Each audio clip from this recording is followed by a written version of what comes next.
Bonjour à tous et bienvenue dans votre journal des produits de bourse de l'Obsa du vendredi 30 novembre.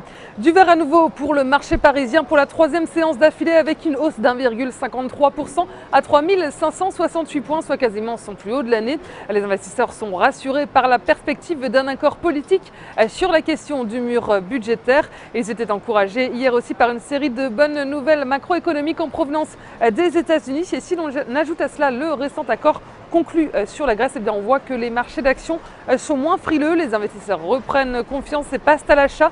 Et signe de ce regain d'optimisme sur les marchés, l'indice de la peur qui mesure la volatilité des marchés en zone euro recule et il atteint son plus bas depuis 2007.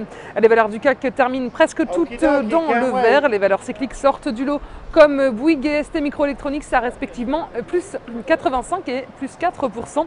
Le groupe de médias Vivendi progresse de 3,56% après avoir reçu pour le rachat de sa filiale de télécom brésilienne GVT 4 offres toutes supérieures à 6 milliards d'euros, rapporte Reuters.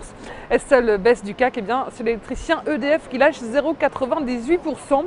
Wall Street continue à aller de l'avant et finit dans le vert avec un Dow Jones à plus 0,28% et un Nasdaq en progression de 0,68%. La bourse de New York est portée par les signes encourageants d'un accord politique sur le budget américain. Et si on prend en compte l'ajout récent de l'accord conclu sur la Grèce, on voit pareil que les marchés d'actions passent plus à l'achat. Les investisseurs étaient encouragés hier par toute une série de bonnes nouvelles macroéconomiques donc en provenance des États-Unis. Le premier indicateur témoin d'une embellie de l'économie américaine, eh bien, c'est la nette accélération de la croissance économique américaine sur le troisième trimestre.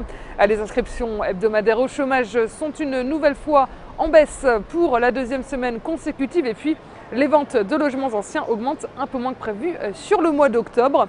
Un tour du côté des valeurs à suivre enfin. Le joaillier new-yorkais Tiffany plonge de 8,61%. Il abaisse ses objectifs annuels après une baisse de ses résultats trimestriels.